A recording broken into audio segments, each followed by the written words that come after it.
సంవత్సరంలో తండ్రి 2వ నెలలో అయ్యా మమ్మల్ని ప్రవేశపెట్టిన దేవా నీకు వందనాలు తండ్రి. ఫిబ్రవరి నెలలో దేవా మొదటి పునరుద్ధాన దినాన తండ్రి మేము నిలవబట్టడానికి మీరు మాకు ఆయుష్నిచ్చారు దేవా, శక్తినిచ్చారు తండ్రి, బలాన్ని ఇచ్చారయ్యా, అవకాశాన్ని ఇచ్చారు తండ్రి, యోగ్యతనిచ్చారు దేవా. ఏమిచ్చినా మీరు రుణాన్ని మేము తీర్చుకోలేము తండ్రి. ఈ దినాన్ని చూడలేక అనేక మంది ఉత్తరైపోయాడు కదా దేవా. ఎందుకు ఎన్నికలేని పనికిరాని మమ్మల్ని తండ్రి మీరు ఎంచుకొని దేవా మీ పాదాల చింత నిలవబట్టడానికి తండ్రి మీరు ఇచ్చిన అవకాశాన్ని బట్టి మీకు వందనాలు చెల్లించుకుంటున్నాను దేవా. ఈ పునరుద్ధాన దినాన తండ్రి ఈ రాజమండ్రిలో ఈ విధంగా దేవా ఈ గృహంలో తండ్రి ఈ విధంగా కూడుకొని మీ నామాన్ని మహిమపరచడానికి నాయన మమ్మల్ని ఆరాధించడానికి తండ్రి మీరు మాకు ఇచ్చిన మంచి సమయాన్ని బట్టి నీకు వందనాలు దేవా. ఈ సమయం ఎంతో శ్రేష్టమైనది నాయన. ఈ సమయం తండ్రి మీరు మా జీవితాల్లోకి రావడానికి నాయన మీరు ఏర్పరిచిన సమయం దేవా. ఈ సమయాన్ని మీరు పోగొట్టుకోకూడదు తండ్రి. ఈ సమయం నాయన ఎంత విలువైనదో మేము అర్థం చేసుకుని దేవా. అయ్యా మాకన్నా ముందే దేవా ఈ స్థలంలోని మీరు వచ్చి తండ్రి మా గురించి ఎదురు చూస్తూ ఉన్నప్పుడు నాయన మిమ్మల్ని పొందుకునే గుంపులో మమ్మల్ని నిలబెట్టండి. పరిశుద్ధాత్మ దేవా ఇక్కడికి వచ్చిన ప్రతి ఒక్కరిని మీరు దర్శించండి నాయన దేవా. నీకే వందనాలు తండ్రి. పునరుద్ధానపు ఆశీర్వాదం దేవా, పునరుద్ధానపు దీవెన తండ్రి, పునరుద్ధానపు నడిపింపు నాయన మాకందరికీ తెచ్చేయండి దేవా. వచ్చిన ప్రతి ఒక్కరిని మీరు దర్శించండి బిడ్డలు దేవా. ఎంతో దూరం నుంచి మీ సంతకు వచ్చిండు కదా దేవా. వచ్చిన ప్రతి ఒక్కరిని మీ చేతిలో పెట్టుకుంటున్నాను ఆయన. ముఖ్యంగా రాజమండ్రి పరిచయం తండ్రి మీరు అభివృద్ధి పరచండి దేవా. పరిశుద్ధానికి వందనాలు ఆయన. మీ సంధిని మాతో ఉంచండి. ఈ ఆరాధన తండ్రి ఆయన ఆది నుండి అంతం వరకు మీరు దర్శనం జరిగించదేవా. మరి ముఖ్యంగా ఈరోజు మీ శరీరంలో దేవా మీ రక్తంలో మేము పాలుభాగస్వం అవుతున్నప్పుడు తండ్రి ఎటువంటి అయోగ్యత మాలో లేకుండా ఆయన యోగ్యత కలిగిన వారమే తండ్రి నాయన నీ బలలో చేయి పెట్టగలిగే అర్హతని యోగ్యతని మాకందరికీ దయచేయండి. ఇప్పుడు మమ్మల్ని పరిశుద్ధపరచుకోండి దేవా. అయ్యా మమ్మల్ని కడగండి తండ్రి. మీ రక్తదానంతో మిమ్మల్ని కడుక్కొని శుద్ధి చేసిన ఆయన మిమ్మల్ని ఆరాధించడానికి యోగ్యులుగా మమ్మల్ని నిలబెట్టి మా ఈ ఆరాధన దేవా మీకు ఇంపైనదిగా తండ్రి అయ్యా పరిమళ ధూపంగా దేవా మీ సన్నిధికి జ్ఞాపకార్థంగా చేరగలిగే విధంగా సహాయం చేయండి. వచ్చిన ప్రతి ఒక్క బిడ్డని పేరు పేరును మీరు దర్శించండి, దీవించండి. ప్రతి ఒక్క హృదయాన్ని మీరు సంధించమని ఈ ఆరాధన ఆయన మీరు ముందుకు నడిపించి మహిమ ఘనత ప్రభావాలు పొందుకోమని యేసు నామములో అడుగుచున్నాం తండ్రి. ఆమేన్.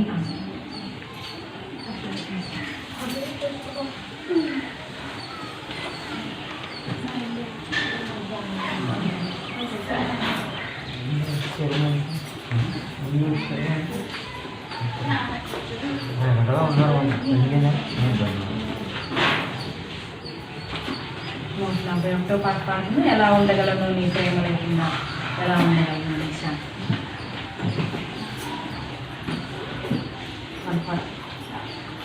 ఎలా ఉండగలను నీ ప్రేమ లేకుండా, ఎలా ఉండగలను నీ శాంతి లేకుండా, ఎలా నడవగలను ఎలా బ్రతకగలను నీ తోడు నీడా లేకుండా, నీ తోడు నీడా లేకుండా.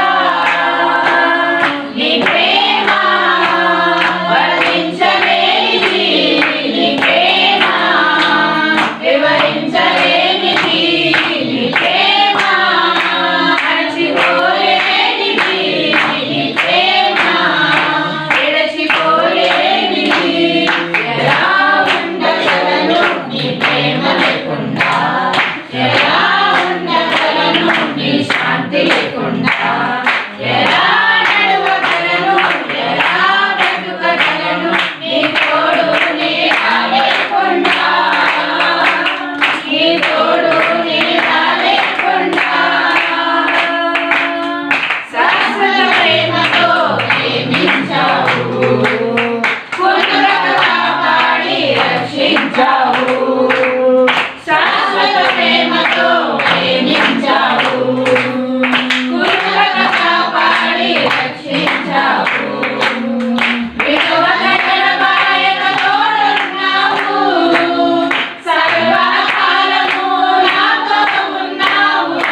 పదములు చాలని ప్రేమ ఇది స్వరములు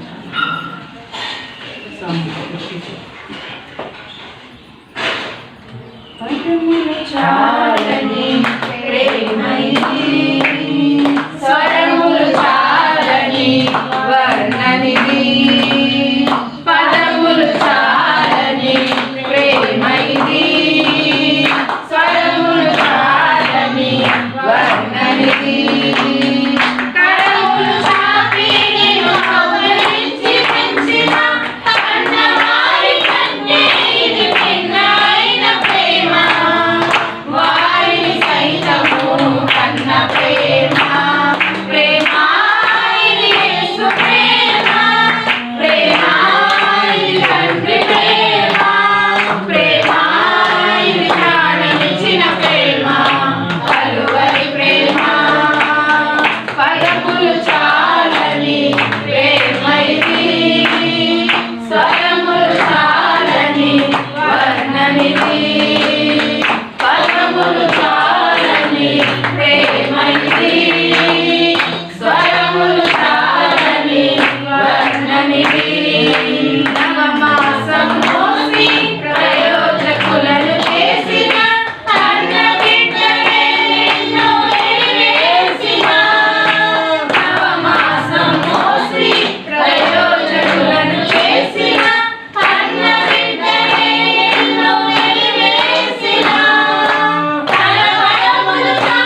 యేసు నీ కార్యములు ఎంతో గొప్పవి, తండ్రి నీ తలంపులు లెక్కలేనివి. యేసు నీ కార్యములు ఎంతో గొప్పవి, తండ్రి నీ తలంపులు లెక్కలేనివి. అవి కంటికి కనబడవు, హృదయానికి అంతు చిక్కవు. అవి కంటికి కనబడవు,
189వ పాట పాడుతున్నాం.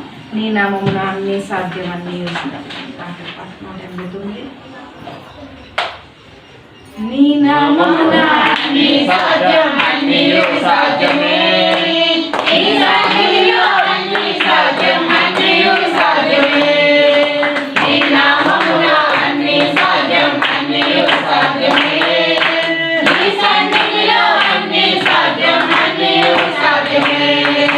నీకు సాధ్యం అన్నీ సాధ్యం, నీకు సాధ్యం అన్నీ సాధ్యం, అసాధ్యమైనది ఏమీ లేదు, నీకు అసాధ్యమైనది ఏమీ లేదు, నీకు అసాధ్యమైనది ఏమీ లేదు, నీకు అసాధ్యమైనది ఏమీ లేదు.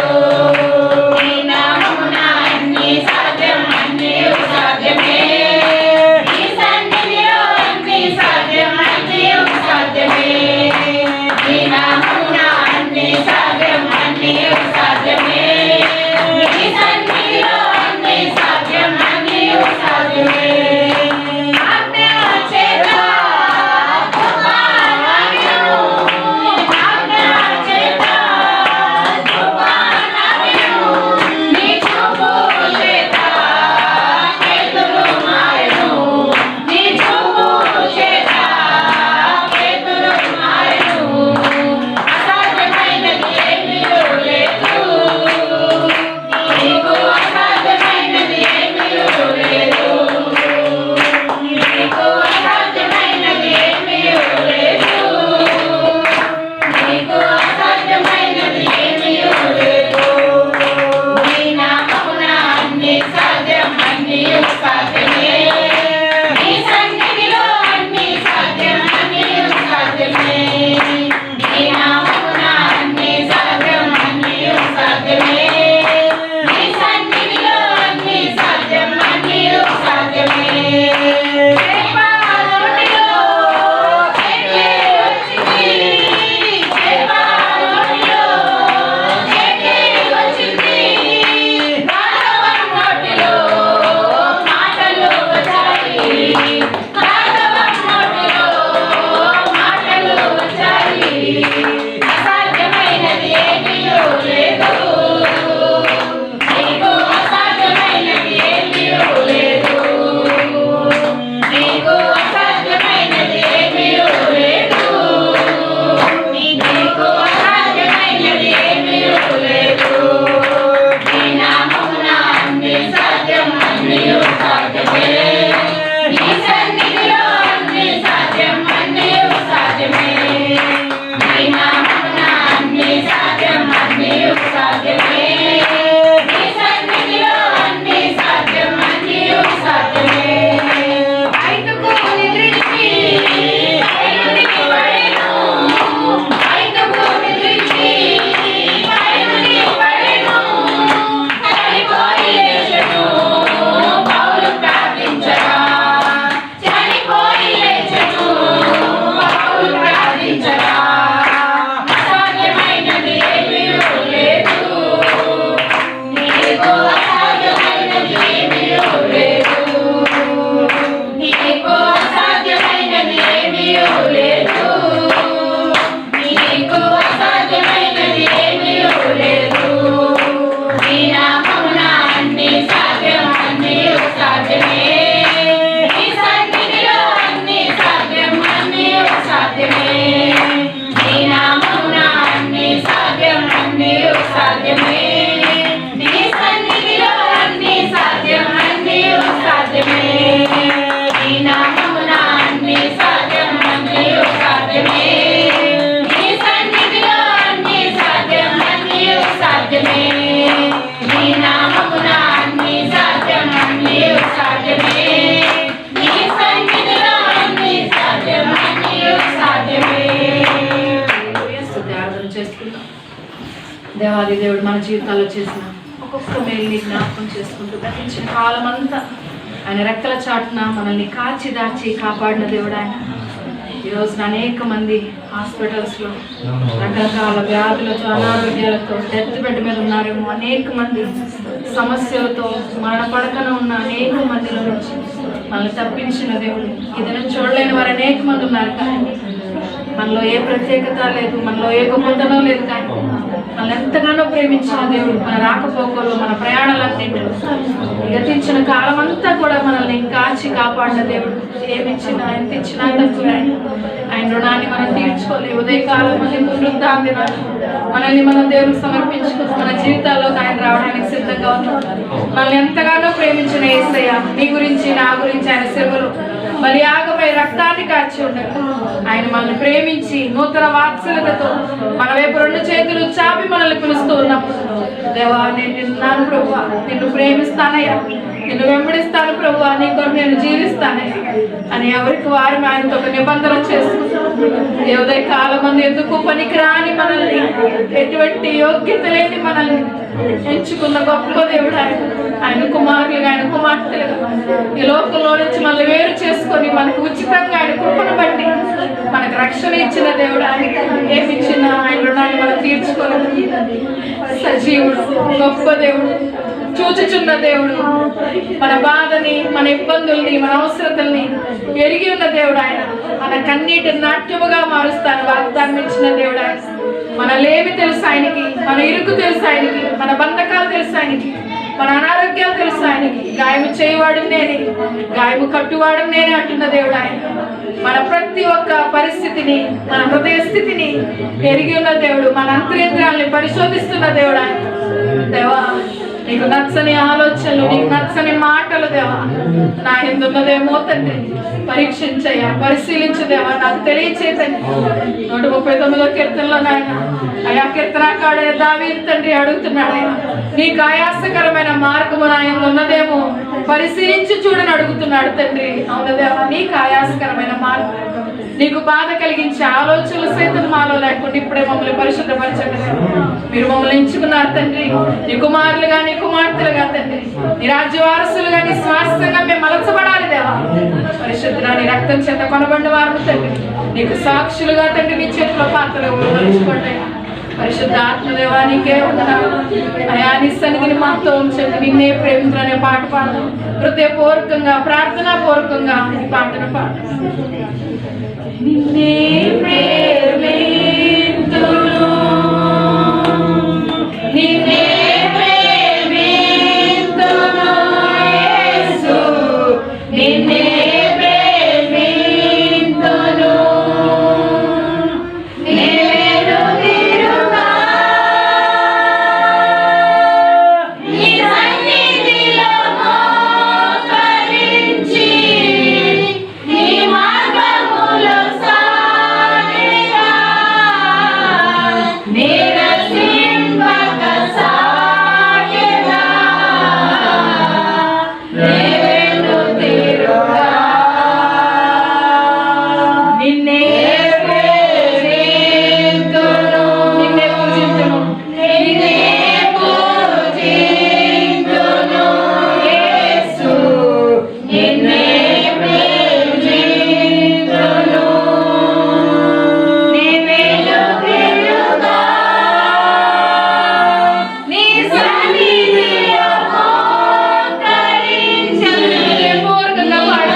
ప్రేమ మీ పట్ల మాకు కూడా మేము కలిగి ఉండాలి దేవా. పరిశుద్ధాత్మ దేవా, మీరు మమ్మల్ని ఎంతగానో ప్రేమించారు తండ్రి. మా గురించి ఎంతో త్యాగాన్ని చేసావు. నీ శరీరాన్ని అలా కొట్టుకున్నావే పరిశుద్ధ అయ్యా. నీ ప్రేమలో తండ్రి, నీ ప్రేమతో పోల్చుకుంటే నాయన మా ప్రేమ అయ్యా పాటిద్దేవా. మా ప్రేమ అయ్యా మార్పుతో ఉండేమో తండ్రి. మా ప్రేమలో మార్పు ఉంది నాయన, కానీ నీ ప్రేమలో మార్పు లేదు. మా ప్రేమ ఒకరోజు ఎక్కువ ఒకరోజు తక్కువ అయిపోతుంది కానీ నీ ప్రేమ మారనిది, మరువనిది, నిత్యమైనది, శాశ్వతమైనది, గొప్పది దేవా. పరిశుద్ధాత్మ దేవా, నీ ప్రేమ మీ సన్నిధి మాకు కావాలి. మిమ్మల్ని పొందుకునే ఉద్దేశంతో వచ్చాను దేవా. నీవు లేని జీవితాలు వ్యర్థము దేవా. పరిశుద్ధాత్మ దేవా, ఈ లోకంలో అనేక మంది గొప్పవారు ఉన్నారు కదా, కానీ ఎందుకు పనికిరాని మమ్మల్ని ఏమి చేతగాని మమ్మల్ని ఎంచుకున్నామయ్యా. ఇక్కడ ప్రతి ఒక్కరు నాయన మీ బిడ్డలుగా తండ్రి మీరు సిద్ధపరచుకున్నారు కదా. ప్రతి ఒక్కరిని నాయన మీరు దర్శించగలరు. ఈ ఉదయకాలం పొందిన నాయన మా జీవితాలు దేవా, మా హృదయాలు, మా అంతరింద్రాలు పరిశీలించండి, పరిశోధించండి. ఇంకా నీకు నచ్చని మాట, ఇంకా నీకు నచ్చని నాయన నచ్చనిది దుఃఖ పెట్టేది మాలో ఉన్నట్లయితే ఇప్పుడే ఒప్పుకొని విడిచిపెట్టే మనసులు మాకు దయచేయండి. మేము నీ వారము తండ్రి, విలువ పెట్టి కొనబడ్డ వారము. మేము నీ సొత్తుగా బ్రతకాలి తండ్రి. పరిశుద్ధుడా, ఇక్కడ ప్రతి ఒక్కరిని నాయన మీ చేతుల్లో చెక్కుకోండి. తల్లి మరిచిన, తండ్రి విడిచిన, నేను నిన్ను మరువను విడువను, చూడుము నా చేతుల మీద నేను చెక్కి ఉన్నానని చెప్తున్నావు తండ్రి. ఆ ధైర్యాన్ని, ఆ నమ్మకాన్ని మాకు ఇచ్చేయండి అయ్యా. ఇబ్బందికరమైన సమస్యల్లో నాయన ఇరుకుల్లో ఉన్న మేము వెళుతున్నప్పుడు తండ్రి అయ్యా, మీరు ఇచ్చిన ప్రతి ఒక్క వాగ్దానాన్ని నాయన మేము గుర్తు తెచ్చుకోగలిగే విధంగా మా హృదయాలు మీరు తెరవచేయండి. ఈ రోజున తండ్రి ఏ మాట అయితే మీరు మా కొరకు సిద్ధపరిచి ఉంచారు, మీరు సిద్ధపరిచిన మాట మా కొరకు విడుదల చేయండి. మీరు విడుదల చేస్తూ ఉన్నప్పుడు తండ్రి ఇదివరకు ఎన్నెన్నో దున్నబడని బీడు భూములు ఇంకా మా హృదయాలు ఉన్నట్లయితే ఇప్పుడు ఈ క్షణమే దేవా మా బీడు భూములు దున్ని నాయన మంచి నెలవలే సిద్ధపరచండి దేవా. మంచి నెలవలే స్థిరపరచండి తండ్రి. మీరు వెత్తబోతున్న వ్యక్తులు నాయన మా జీవితాల్లో 30 60 100గా ఫలించడానికి సహాయం చేయండి. పరిశుద్ధ నీకే స్తోత్రాలే. నీ సన్నిధి, నీ సహవాసం, నీ ఆత్మ నడిపింపును మాకు దయచేయండి. నన్ను విసులు చాటును మరుగుపరిచితండి. నన్ను, నా మాటలు, నా స్వరాన్ని కొట్టివేసి దేవా నీ స్వరాన్ని, నీ మాటల్ని మాకందరికి వినిపింప చేయండి అయ్యా. నీ వాక్యం 2 అంచెల ఖడ్గము గనక దేవా మొదలు చెప్తున్న నన్ను మీరు సంధించండి. నాలో నీకు నచ్చని వాటినన్నింటిని ఒప్పుకొని విడిచిపెట్టే మనసు నాకును మాకును దయచేయండి. ఈ వాక్కులో మమ్మల్ని బలపరిచి స్థిరపరిచి ముందుకు నడిపించమని యేసు నామములో అడుగుచున్నాము తండ్రి. ఆమేన్.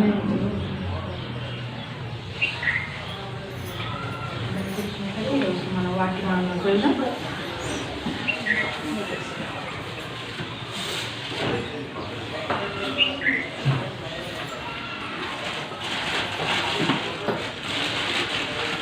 క్రైస్తవం అనేది ఎప్పుడు చెప్పుకుంటాం మనం. అది ఒక కులానికి సంబంధించింది కాదు. దేవుని దృష్టిలో అది ఒక మతానికి సంబంధించింది కాదు. అది ఒక వర్గం, ఒక జాతి, ఎట్టి పరిస్థితుల్లో కాదు. దేవుని దృష్టిలో క్రైస్తవం అనేది ఒక మార్గం. క్రీస్తు నడిచిన మార్గం. అప్పటి వరకు దేవుడు చేరుకునే మార్గమే లేదు. కానీ క్రీస్తు అరణ్యంలో, ఆ ఎడారుల్లో, ఆ ముళ్ళ పొదలతో, గచ్చ పొదలతో నిండి ఉన్న ఆ భయంకరమైన మరణం అనే ఆ దారంతా మరణమే ఉంది. ఆ మరణపనే ఆ దారిలో నుంచి ఆ మరణాన్ని కొట్టివేసి ఆ దారిలో ఆయన నడిచి, ఇంకా ముఖ్యంగా ఆయన రక్తాన్ని కార్చి ఒక హైవే లాంటి ఒక రోడ్ వేసాడు. క్రైస్తవం అంటే ఎప్పుడు అనుకోకండి ఏదో చర్చికి వెళ్ళామా వచ్చామా అని అన్నట్టుగా ఒక అమ్మాయి వచ్చింది ఇంటికి.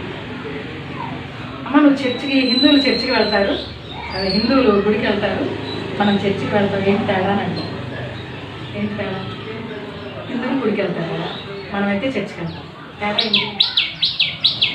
వాళ్ళు అనుకుంటారు వాళ్ళు నేను నిజమైన దేవుడిని కొలుస్తున్నాం, నేను చేసేది కరెక్ట్ అనుకుని వాళ్ళు వెళ్తారు. అది దాని గురించి నేను మాట్లాడలేదు. వాళ్ళు వెళ్తున్నారు గుడికి, మనం వెళ్తున్నాం చర్చికి. తేడా ఏముందా? వైవిధ్యం ఏముందా? ప్రత్యేకత ఏముందా? ఎందుకంటే ఆదివారం చర్చికి వెళ్ళడం అనేది, లేకపోతే శుక్రవారం ఒక వారం లేకపోతే ఇంట్లో ప్రార్థన చేసుకోవడం అనేది, ఇది చెయ్యాలి క్రైస్తవునిగా, ఇది మనం అంటే దేవుణ్ణి మనం ప్రార్థన చేయడం, భక్తి చేయడం అంటే కొంచెంసేపు ప్రార్థన, కొంచెంసేపు వాక్యం అనుకుంటాం మనం. అసలు క్రైస్తవం అంటే ఏంటి క్రైస్తవం అంటే ఒక కులానికి సంబంధించింది కాదు, ఒక మతానికి సంబంధించింది కాదు, అది ఒక వర్గానికి మాత్రమే సంబంధించింది కాదు. క్రైస్తవం అనేది ఖచ్చితంగా దేవుని దృష్టిలో ఒక మార్గం. క్రీస్తు ఆయన నడిచి నీ గురించి ఆయన ఒక మార్గాన్ని సిద్ధపరిచి ఆయన నిర్దేశించి ఒక హైవే లాంటి మార్గాన్ని ఆయన వేసి ఉంచాడు. ఆయన మనం ఏం కష్టపడక్కర్లా. ఆ ముళ్ళ పొదల్లో గచ్చ పొదల్లో మార్గం ఎక్కడుంది మనకు తెలియదు కదా, ఎలా నడవాలి ఏం అక్కర్లేదు. కానీ నీకు ముందు ఆయన నడిచాడు, నిన్ను నడిపించడానికి నీ చేయి పట్టుకోవడం ఆయన నీ ముందు నిలబడి ఉన్నాడు. ఆ ఇరుకైన మార్గంలోకి అడుగు పెట్టగలగటమే క్రైస్తవం. క్రైస్తవం అనేది ఏదో ప్రత్యేకత దాంట్లో ఏదో ఉంది, అర్థం కాంది, నాకు బైబిల్ రాదు, దేవుడు అంటే ఏంటి అని కాదండి. ఎంతకాలం మనం చర్చికి వెళ్ళా కానీ చాలా మందికి అర్థం కాదు. ఎందుకు వెళ్తున్నాం చర్చికి? అంతమంది గుడికి వెళ్ళేదాన్ని ఇప్పుడు చర్చికి వెళ్తున్నాను, లేకపోతే అంతకుముందు అసలు చర్చికి అసలు వెళ్ళేదాన్ని కాదు ఇప్పుడు వెళ్తున్నాను కాదండి. ఏదో ఉంది క్రైస్తవ్యంలో. ఒక దేవుడు నిర్ణయించిన ఆ చిత్తం, దేవుడు మన పట్ల కలిగి ఉన్న ప్రణాళిక, దేవుడు మన పట్ల ఆయన ఆలోచించిన ఆ విధి విధానాలు ఎన్నో ఉన్నాయి. మనం తెలుసుకోవాల్సిన ఎన్నో ఉన్నాయి. ఏదో చర్చికి వెళ్ళామా వచ్చామా ఉపయోగం లేదు. ఎన్ని సంవత్సరాలు ఉన్నా కానీ వెళ్ళి వస్తూ ఉంటారు అంతే. వాళ్ళు గుడికి వెళ్తారు, మనం చర్చికి వెళ్తాం అంతే. తేడా ఏంటి అని మనం ఈ రోజున అర్థం చేసుకోగలిగితే, ఆ తేడా, ఆ వైవిధ్యత, దేవుడు కోరుకున్న ప్రత్యేకత మనం చూపించగలిగితే ఖచ్చితంగా దేవుడు మనం దీవించే దేవుడు. మన దేవుడు మనం దీవించడానికి, మనల్ని హెచ్చించడానికి, మనల్ని ఆశీర్వదించడానికి ఖచ్చితంగా పిలుచుకున్నాడు ఆయన. అయితే మనం ఏ విధంగా ఉన్నాం ఈ రోజున? ఇక్కడ ఉన్న మనం అందరం కూడా క్రైస్తవులా మీరు అంటే ఖచ్చితంగా నేను క్రైస్తవుడినే, క్రైస్తవురాలనే ఆయన చేతుతాం అందరం కదా. మరి నామకార్థం క్రైస్తవులమా లేకపోతే నిజమైన క్రైస్తవులమా? ఎలా తెలుస్తుంది?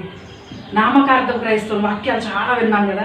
ఈరోజు పరిశీలించుకుందాం. మనం క్రైస్తవుడు అని మనందరికి ఒక డిగ్రీ అయితే ఉంది. ఎందుకంటే రక్షణ తీసుకున్నాం, చర్చికి వెళ్తున్నాం, మనం భక్తి చేస్తున్నాం అనుకుంటున్నాం, మన క్రైస్తవులు అనుకుంటున్నాం. కానీ ఆ క్రైస్తవుడు ముందు ఆయన, ఇప్పుడు మన పేరుకు ముందు ఇంటి పేరు ఉంటుంది కదా, అందరికీ ఇంటి పేరు బట్టి గుర్తించబడతారు. అంటే మనకు లాంటి పేర్లు బోల్డ్ ఉంటాయి లోకంలో. మన ఇంటి పేరుని బట్టి మన యొక్క పేరు, ఒక అస్తిత్వం మనం గుర్తించబడతాం. అలాగే మన క్రైస్తవుడు మరి ఈ రోజున కోటాను కోట్ల మంది చర్చికి వెళ్తారు కదా. చాలామంది, మీరు హైదరాబాద్లో ఉంటే కనుక, మేము సికింద్రాబాద్లో ఉన్నాం, మొత్తం అసలు అందరూ బోల్డ్ మంది చర్చికి వెళ్ళి వస్తూ ఉంటారు. అందరూ తెల్లబట్టలే. అది మొత్తం చూస్తే అదేమన్నా పరలోకమా అనిపిస్తుంది ఒక్కోసారి. అలా కనిపిస్తారు రోడ్ల మీద జనాలు. మరి అందరూ వెళ్తున్నారు చర్చికి, కోటాను కోట్ల మంది. మరి అందరూ పరలోక రాజ్యం చేస్తారా?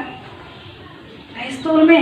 కానీ మన ముందు నామకార్థపు క్రైస్తవ్యం అనే ఇంటి పేరు ఉందా, లేకపోతే నిజమైన క్రైస్తవుడు, క్రైస్తవురాలు అనే ఇంటి పేరు ఉందా? రోజున మనం ఏ విధంగా ఉందాం పరిశీలించుకుందాం, పరీక్షించుకుందాం. అసలు నిజమైన క్రైస్తవుడు అంటే క్రీస్తు ఏం కోరుకుంటున్నాడు మన నుండి మనం నేర్చుకోగలిగితే ఈ రోజున మత్తయి రాసిన సువార్త 5వ అధ్యాయం 11-12.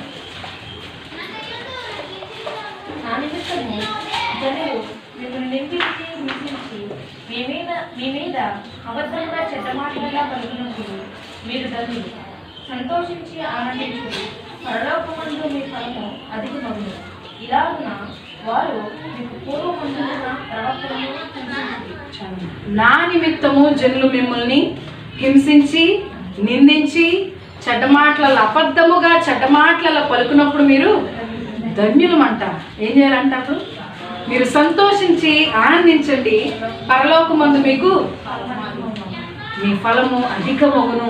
పూర్వమందున ప్రవక్తలను ఈ విధంగా హింసించారంటే క్రైస్తవం అంటే ఏంటి? అంటే మనం వెళ్ళి క్రీస్తు గురించి చనిపోవడమా? క్రీస్తు గురించి చనిపోవటానికి కొంతమంది ఉన్నారు, వారిని హతసాక్షులు అని దేవుడు పిలుచుకున్నాడు ప్రత్యేకంగా. వారిని క్రీస్తు గురించి చనిపోవటానికి కొంతమందిని ఎంచుకున్నాడు ఆయన. ఆనాడు మనమైతే ఈరోజు చక్కగా ఆనందంగా స్వేచ్ఛగా చర్చికి వెళ్తున్నాం వస్తున్నాం. కానీ క్రీస్తుని చంపివేసిన ఆ దినాల్లో, ఆ మొదటి దినాలు ఆది సంఘం కట్టబడినప్పుడు, ఆ పేతురు అనే బండ మీద క్రీస్తు సంఘాన్ని కడతా అని వాగ్దానం ఇచ్చినప్పుడు ఆనాటి పరిస్థితులు ఎలా ఉండేవి అంటే, క్రైస్తవుడు అంటే చంపడానికే, చంపించబట్టానికే ఎన్నుకోబడిన వ్యక్తి. క్రైస్తవుడు అంటే ఇంకా వేరే ఏం కాదు. క్రైస్తవుడు అంటే తెలిస్తే చంపేసేవాళ్ళు అంతే. ఒక హతసాక్షి అవటానికి క్రైస్తవుడు అనే ముద్రలు వేసుకుని వెళ్ళేవాళ్ళు. హతసాక్షిని చంపే ముందు అడిగేవాళ్ళంట, నువ్వు క్రైస్తవ్యాన్ని విడిచిపెడితే కనుక నేను విడిచిపెట్టేస్తాం. కానీ అప్పుడు కూడా చాలామంది హతసాక్షులు, అనేక లక్షల మంది ఉన్నారు హతసాక్షులు. హతసాక్షులు బట్టి ఈరోజు మనకు రక్షణ వచ్చింది, వారి యొక్క భక్తిని బట్టి ఈ రోజున మనకి విడుదల వచ్చింది, లేకపోతే ఈరోజు మనకు సువార్త అందింది.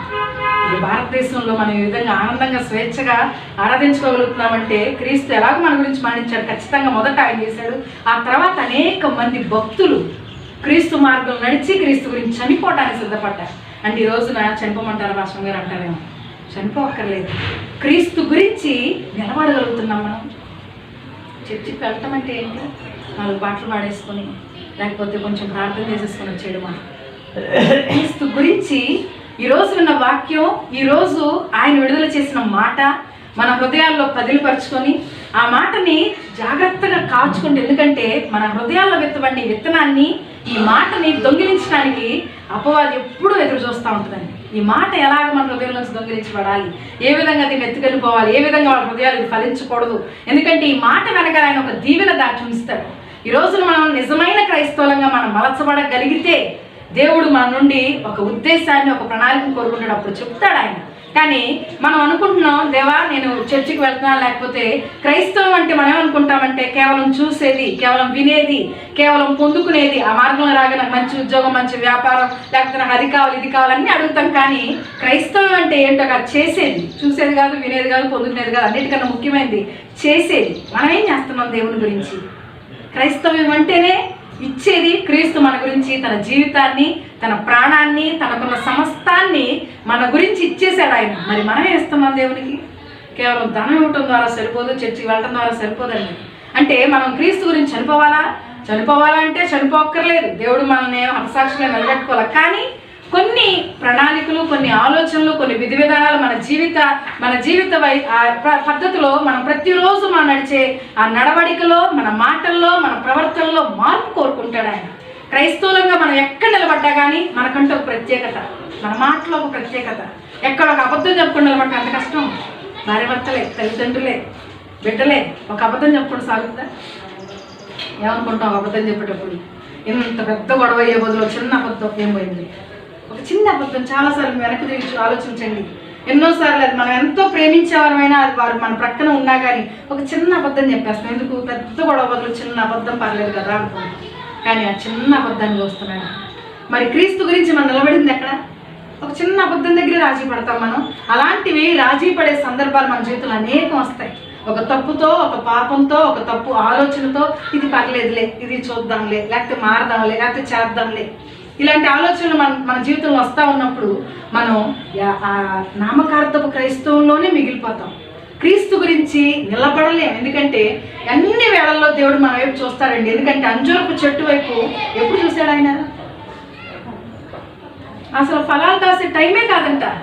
అంజూరపు చెట్టు వైపు ఎందుకు చూశాడు ఆయన? అది ఫలాలు కాసే టైం కాదని తెలుసు. కానీ ఆయనకి ఎంత ఆకలిగా ఉందంటే అంజూరపు చెట్టుని ఆయన చూసిన ఉపమానాన్ని ఒక్కసారి జ్ఞాపకం చేసుకోండి మీరు. మీ జీవితంలో, మన జీవితంలో ఆయన అన్ని వేళల్లో చూస్తూ ఉంటాడు. ఏ సమయంలో? ఇక్కడే కూర్చున్నప్పుడు, చర్చిలో కూర్చున్నప్పుడు మన వైపు చూడ్డా ఆయన. మన లోకంలో, లోకస్తుల మధ్య మనం ఉన్నప్పుడు మన మాటలు వింటుంటాడు ఆయన. మనం చేసే పనులు చూస్తుంటాడు ఆయన. మనం మాట్లాడేది, మనం చెప్పేది, మనం చేస్తున్నామా చూస్తాడు ఆయన. మనం వింటున్నది చేస్తున్నాం. మనం క్రైస్తవం అంటే చూసేది కాదు, ఎవరు చెప్తే వినేది కాదు, కానీ నువ్వు చేస్తే నీకు అర్థమవుతుంది క్రైస్తవం. ఎందుకంటే దేవుని యొక్క సన్నిధిలో నిలబడున్నాం మనం. క్రీస్తు ఆయన ప్రేమని మాటలతో చెప్పాడా, క్రియల్లో చూపించాడా? క్రియల్లో చూపించాడు. అలాగే మన భక్తిని మనం క్రియల్లో చూపించగలగాలి. ఒక స్పెషాలిటీ క్రీస్తు గురించి మనం చేయగలగాలి. ఒక అబద్ధం చెప్పకుండా మనం మన సాక్షి జీవితాన్ని కాపాడుకోగలగాలి, యథార్థంగా నిలబడగలగాలి. ఏ పాపం మనకు అంటకుండా మనల్ని మనం పవిత్రపరుచుకుంటూ ఉండాలి. నామకార్థం క్రైస్తవ్యంలో నుంచి నిజమైన క్రైస్తవ్యంలోనికి, నేను నిజమైన క్రైస్తవుణ్ణి అని మన హృదయం మనకి చెప్పగలిగే స్థితిలోకి మనం ఎదగాలి. ఇప్పుడు మన హృదయం మనకు చెప్తుందా నిజమైన క్రైస్తవుడు అంటే? చెప్పదు. నిజం మనకు డౌట్ వచ్చేస్తుంది. నిజంగా నిజమైన క్రైస్తవుడినా కాదా? ఖచ్చితంగా మనకు డౌట్ వస్తుంది. సమాధానం కూడా తెలుసు మనకి, ఎవరు చెప్పక్కర్లా. నిజమైన క్రైస్తవులమా లేకపోతే నామకార్థ క్రైస్తవులమా అంటే నామకార్థ క్రైస్తవుల్లోనే మనం ఎక్కువ మంది మిగిలిపోతుంటాం. మీరైనా మేమైనా అనేక సార్లు మనం తొట్టుపడుతుంటాం, పడిపోతుంటాం. కానీ ఆ పడిపోతున్న వాటి నుంచి మనం నేర్చుకోగలగాలి. నిజమైన క్రైస్తవునిగా నేను మారాలి అనే ఆశ మనలో అసలు మొదలైతే ఎప్పటికైనా అది ఆ మార్గంలో నడవగలుగుతాం. అసలు ఆశ లేదనుకోండి, అలాగే నామకార్థ క్రైస్తవుల్లోనే ఉండిపోతాం. మనం భక్తి చేస్తున్నాం అనుకుంటూ మనల్ని మనం మోసపుచ్చుకుంటూ ఉంటాం. 8 సంవత్సరాలు అయినా కానీ హిందువులు గుడికి వెళ్తున్నారు, నేను చర్చికి వెళ్తున్నాను. తేడా ఏంటి? ఒకసారి ఆలోచించుకుందాం, ఒకసారి పరీక్షించుకుందాం. ఎందుకంటే ఇక్కడ వాక్య భాగం సెలవిస్తుంది, నా నిమిత్తం మీరు బాధపడుతూ ఉన్నప్పుడు, నా నిమిత్తం, ఆయన నిమిత్తం బాధపడితే వాళ్ళు విడిచిపెట్టారు ఆయన మనం. ఆలోచించండి, ఆయన నిమిత్తమే ఒక అబద్ధం చెప్పలేదు, ఆఫీసులో బాస్ దగ్గర అబద్ధం చెప్పడం నిలబడాల్సి వచ్చింది. ఆలోచించండి, ఆ పరిస్థితి, ఆ సిచ్యువేషను చాలా ఇబ్బందికరంగా, చాలా బాధాకరంగా ఉంటుంది. ఆ సమయంలో నిలబడితే ఒక్కొక్కసారి నీ ఉద్యోగం పోవచ్చు, ఒక్కొక్కసారి ఆ బాస్ నిన్ను తిట్టచ్చు, అవమానాలు పాలవచ్చు. అయినా కానీ నిలబడగలిగితే దేవుడిచ్చే దీవెన, దేవుడిచ్చే ప్రతిఫలాన్ని మనం చూడగలుగుతాం. కానీ ఆ సమయంలో మనం ఈ లోకానికి, లేకపోతే గనులకి, మన పై అధికారులకి మనం భయపడిపోయి ఏదో అబద్ధం చెప్పేసి ఏదో అలాగలాగా రకరకాల అటు ఇటు మన చాకచక్యంతో, మన ప్లాన్స్తో, మన ఐడియాస్తో బయటకు వచ్చామనుకోండి, దేవుని యొక్క సన్నిధిని మనం అనుభవించలేం. ఎందుకంటే అక్కడ పౌలు శీల సువార్తను బోధిస్తూ వాళ్ళు శిక్షించబడి, రాళ్లతో కొట్టబడి, చెరసాల్లో బండతో బిగించేయబడి ఉన్నారంట. కదలలేని పరిస్థితి. దేవుడు వారి దగ్గరికి, వారి మధ్యకి దిగి రావాల్సి వచ్చింది. కంపెల్ చేయగలిగారు. అంటే దేవుణ్ణి వారి భక్తితో బలవంతం చేయగలిగారు. అసలు దేవుని చిత్తం కాదు ఆ చెరసాల్లోకి రావడం, అసలు దేవుని చిత్తం లేదు ఆ పౌలు చెరసాలకు బంధకాలు తెంచబడటం. కానీ ఆ దేవుని చిత్తం లేకపోయినా కానీ పౌలు శీల వారి భక్తి ద్వారా, వారి దేవుని పట్ల చూపించిన ప్రేమ ద్వారా, వారి సాక్ష్యం ద్వారా మేము నిజమైన క్రైస్తవులమయ్యా, నీ గురించి నిలబడేవారమని చెరసాల్లో సైతం దేవుణ్ణి ఆత్మతో సత్యముతో ఆరాధించగలిగారు. కాబట్టి దేవుడికి అక్కడికి దిగి రావాల్సి వచ్చింది. ఈరోజు నీ జీవితంలోకి దేవుడు దిగి రావాల్సి రావచ్చు. అనేక సందర్భాలు ఆయన దిగడానికి సిద్ధంగా ఉంటాడు. కానీ మనం నిలబడలేకపోతాం. మనమే మన సాక్ష్యాన్ని అమ్మివేసుకుంటాం, మనమే రాజీ పడిపోతుంటాం, మనమే వెనుదిరిగి చూస్తూ ఉంటాం, మనమే మనుషులు ఏమనుకుంటారా, వాళ్ళు ఏమనుకుంటారా, వీళ్ళేమంటారేమో అని భయపడతాం. కానీ మన ముందు ఆయన నిలబడున్నాడు. ఈ సమస్యలో నేను బయట తీసుకురావడానికి సిద్ధంగా ఉన్నాడు. నీ బాధని మరిపింపచేసే దేవుడు ఆయన, నీ బాధని పంచుకునే దేవుడు ఆయన. ఆయన నిమిత్తంలో బాధపడుతున్నప్పుడు ఆయన ఎక్కడో పరలోక రాజ్యంలో ఉంటాడా? ఆలోచించండి. మనకే 2 బిడ్డలు ఉన్నారనుకోండి, ఒక బిడ్డ మన బిడ్డలే, మన ఇంట్లోనే ఏసీ వేసుకొని చక్కగా ఇంట్లో చదువుకుంటా ఉన్నాడు. ఇంకొక కుమారుడు ఉన్నాడు, ఎంతో దూరం వెళ్ళాలి, సైకిల్ ఎక్కువ నడిచో బస్సు మీద దూరంగా వెళ్ళి, ఎండలో వెళ్ళి దూరంగా వెళ్ళి చదువుకొని రావాలి. ఈ ఇంట్లో ఉన్న బిడ్డ ఏ పని చేయడు, ఏం కష్టపడ్డా అలా రూమ్లోనే చదువుకుంటా ఉంటాడు. చదువుకోవటం మనకి ఇష్టమే, మనకి ఇద్దరు ఇంటే ఇష్టమే, ఇద్దరికి మన చదువు ఇద్దరికి అంతేమో అనుకుంటాం. కానీ ఒక బిడ్డకి ఎక్కువ ప్రాముఖ్యతనిస్తాం. కాబట్టి బయట కష్టపడుతున్నాడే, వాడి మీద మనసు ఎంత ఉంటుంది? మనసు ఆడి మీదకి లాగుతూ ఉంటుంది. బయటికి వెళ్ళాడు కదా నా కొడుకు, ఎంత కష్టపడుతున్నాడు, ఎంత దూరం వెళ్ళాడు, ఎండలో వచ్చాడేమో. ఇంటికి రాగానే ఇంట్లో వాడికి సఫరీలు చేస్తాం, బయట నుంచి వచ్చినాడు సఫరీలు చేస్తాం. మనమే, మన బిడ్డలే, ఇద్దరు సమానమే, ఇద్దరు రెండు కళ్ళే. కానీ ఇంట్లోనే ఉన్నాడు కదా అని అలాగనే నేను తక్కువ చేయం, ప్రేమే. కానీ బయట ఉన్న వాడి మీద మనసు ఎక్కువ, కష్టపడుతున్నాడు వాడికి ఇంకా అలసట లేకుండా చేయాలని నేనేం చేయాలి, లేకపోతే వాడికి ఏం చేసి పెట్టాలి, లేదా కాళ్ళు నొప్పులు పడుతుంది అని నొక్కుదామా, ఇలా ఈ ఆలోచనలు ఉంటాం మనం. అలాగే దేవుడు కూడా, క్రైస్తవులు అందరూ క్రైస్తవులే, నమ్మకార్థం క్రైస్తవులు, నిజమైన అందరూ క్రైస్తవులే. కానీ నిజమైన క్రైస్తవుల మీద ఆయన మనసు లాగుతూ ఉంటుంది. ఎవరైతే ఆయన గురించి నిలబడతా ఉంటారో, ఎవరైతే ఆయన గురించి బాధను అనుభవిస్తూ ఉంటారో, ఎవరైతే ఆయన గురించి నిందను అనుభవిస్తూ ఉంటారో, ఆ వారి మీద ఆయన ఆటోమేటిక్గా ఆయన మనసు, ఆయన దృష్టి వారి మీద నిలిచి ఉంటుందా, వాళ్ళ మీద నుంచి ఆయన పక్కకు తొలగిపోలేడు. వారికి ఏం చేయాలి, వారికి ఏమి ఇవ్వాలి, వారికి ఏం అవసరం, ఎంతసేపు వాళ్ళ గురించి ఆలోచిస్తూ ఉంటాడు ఆయన. మనమే మన తల్లిదండ్రులమై ఒకసారి ఆలోచించండి, ఆ ప్లేస్లో ఉంటే దేవుడు కూడా అంతే. కాబట్టి మన నిజమైన క్రైస్తవులుగా మారాలి అంటే ఏదో చేయగల, ఏదో స్పెషల్గా చేయగలదు, ఏదో కొండలు వెళ్ళిపోక్కర్లేదు, లేదా పూర్తిగా మనం చేసే పనులన్నీ విడిచిపెట్టగలదు, ఆయన గురించి చనిపోక్కర్లేదు. మన దైనందిన జీవితంలో, మన ప్రతి దినం, మన దినచర్యలో మనం క్రీస్తు గురించి ఏం చేస్తున్నాం, ఎంతవరకు నిలబడుతున్నాం, ఎక్కడ మన సాక్ష్యాన్ని కాపాడుకుంటున్నాం, క్రీస్తు గురించి ఆలోచించండి. ఇప్పుడు వరకు వెనక్కి తిరిగి ఆలోచించి ఇప్పుడు భక్తి చేశారు కదా, క్రీస్తు గురించి ఏమైనా హింసించబడ్డామా, క్రీస్తు గురించి ఏమైనా నిందించబడ్డామా, క్రీస్తు గురించి ఏమైనా బాధపడ్డామా? ఆలోచించండి, ఏం చేస్తున్నాం మనం క్రీస్తు గురించి. క్రీస్తు గురించి మనం ఏదైనా చేయగలిగితే, క్రీస్తు గురించి ఇదిగో నేను చేశాను ప్రభు అని ఆయన తీర్పు దినమందు లెక్క చెప్పగలిగితే, నామకార్థం క్రైస్తవ్యాన్ని విడిచి ఆ యథార్థమైన నిజమైన క్రైస్తవంలోకి మనం వెళ్ళగలిగితే ఖచ్చితంగా పరలోక రాజ్యాన్ని చేరగలుగుతాం. లేకపోతే పరలోక రాజ్యం చేరలేమండి.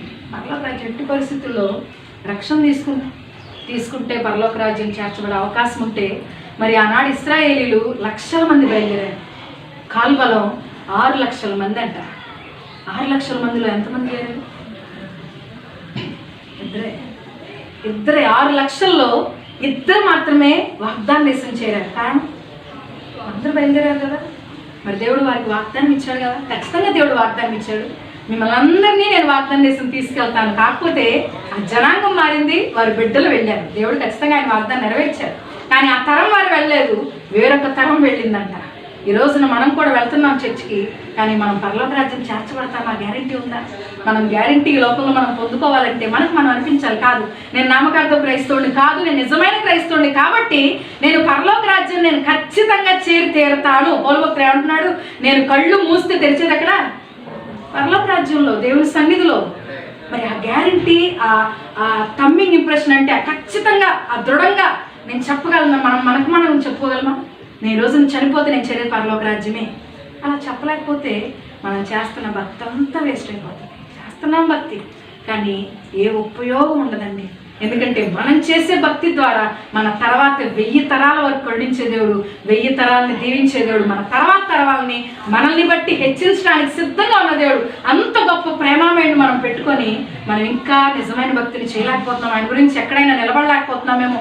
ఆయన గురించి ఎక్కడైనా మనం ఎక్కడైనా ఆయన మన వైపు చూసినప్పుడు, ఏ సమయంలో, ఏ స్థితిలో, ఏ స్థలంలో ఆయన మన వైపు చూసినా కానీ ఆయన అంజూరపు చెట్టు వలె కాదు. ఆకులంతా ఉన్నాయి, పచ్చగా ఉంది, భక్తి చాలా బాగుంది, ప్రార్థన బాగుంది, లేకపోతే ఉపవాసాలు బాగున్నాయి, కానుకలు బాగిస్తున్నారు కాదు. ఆయన ఏ సమయంలో, ఏ స్థితిలో మన వైపు చూసినా కానీ ఆయన ఏ ఫలాన్ని మన నుంచి కోరుకుంటా ఉన్నాడు, ఆ ఫలాన్ని ఆయనకి ఇవ్వగలిగితే అది నిజమైన క్రైస్తవం. అన్ని క్షణాల్లో ఇక్కడ ఉన్నప్పుడు మనం చూడండి, ఆయన నువ్వు లోకంలో ఉన్నప్పుడు సోమవారం నుంచి శనివారం వరకు ఆ ప్రతి క్షణం నిన్ను ఒక ఎక్స్రే లాంటి కళతో నిన్ను చూస్తుంటాడు ఆయన. ఆ అంజూరపు చెట్టుని ఏ విధంగా అయితే చూశాడో, అంజూరపు చెట్టు ఆకులంతా ఉన్నాయంట, కానీ ఒక్క ఫలం ఉంది, ఆకులు చాటున ఎక్కడ ఉంది, ఎలా చూస్తుంటాడు ఆయన? ఊరికి ఎలా చూసి ఆకు ఫలం లేదని ఉంటాడా? చాలా జాగ్రత్తగా వెతుకుంటాడు. ఆ చెట్టు చుట్టూరు నడిచి ఆ చెట్టుని అన్ని కొమ్మలు ఈ చివరి నుంచి ఆ చివరి దాకా చూస్తా, ఎక్కడైనా ఒక్క ఫలమైన ఉందా, ఒక్క ఫలం ఉందా అని ఎంతసేపు వెతుకుంటాడు. ఈరోజు నిన్ను నన్ను అలా చూస్తున్నాడు ఆయన. మన జీవిత పర్యాంతం ఆయన చూస్తూ ఉంటాడు. ఆయన చూచుచున్న దేవుడు కాబట్టి మనం ఆయన కొరకు ఏదైనా చేయగలగాలి, ఆయన గురించి నిలబడాలి. ఎక్కడా కూడా ఒక తప్పు, ఒక పాపం వైపుకి మనం అట్రాక్ట్ అవ్వకూడదు, ఆ ప్రలోభాల వైపు మనం ఆకర్షించబడకూడదు. నేను క్రీస్తుని ఎరిగి ఉన్నాను కాబట్టి నేను క్రీస్తు కొరకు సాక్షిగా, క్రీస్తు చేతిలో పాత్రగా, నేను నా గురించి ఆయన ఏదైతే ఆలోచనలు కలిగి ఉన్నాడో ఆ ఆలోచనలకు వెళ్ళగలగాలి. ఆయన కోరుకున్న ఫలాలు నేను అందించగలగాలి. ఆనాడు అంజూరపు చెట్టు కనుక ఒక్క ఫలం అందించినా కానీ అంజూరపు చెట్టు శపించబడి ఉండేది కాదు. ఈరోజు మనం భక్తి చేస్తున్నాం కానీ ఏ ఉపయోగం లేని భక్తి, దేవునికి ఉపయోగం లేదు, అదేవిధంగా మనకి ఉపయోగపడలేదు ఆ భక్తి. కారణం ఇంకా మనం ఆ నిజమైన క్రైస్తవులుగా మలచబడలేదేమో. ఉదాహరణ చూసుకుందాం మనం యోసేపు జీవితం ద్వారా. ఆదికాండం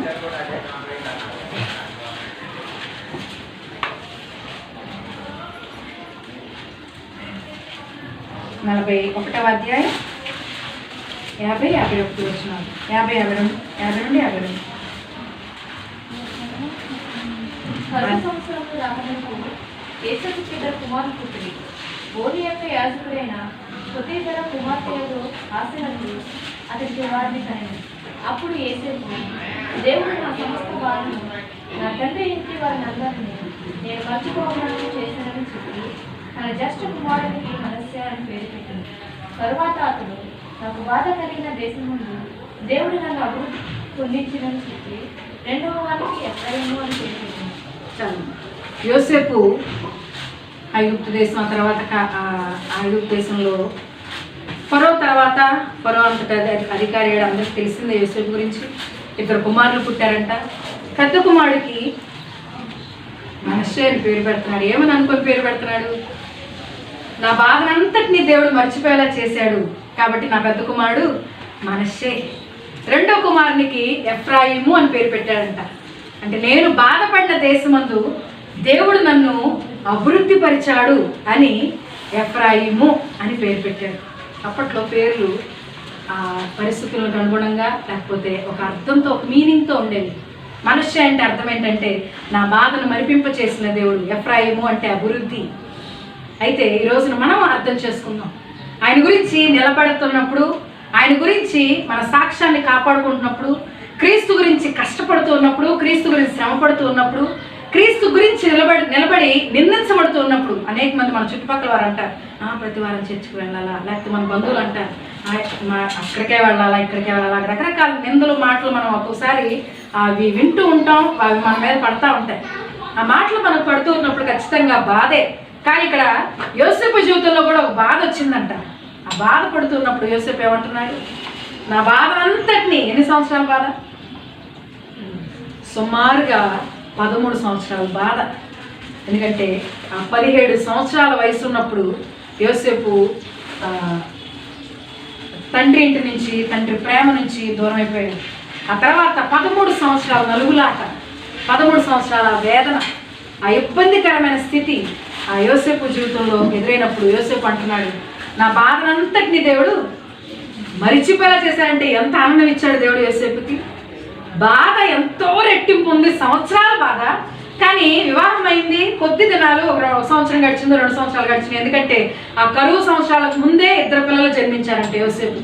ఆ 7 సంవత్సరాల ముందు అంటే పెళ్ళైన వివాహమైన మొదటి సంవత్సరం, ఒక 2 సంవత్సరాలు అయిన వెంటనే ఆ బాధ, అన్ని సంవత్సరాల బాధని ఈ కొద్ది సమయంలో దేవుడు కొట్టివేయగలిగాడు.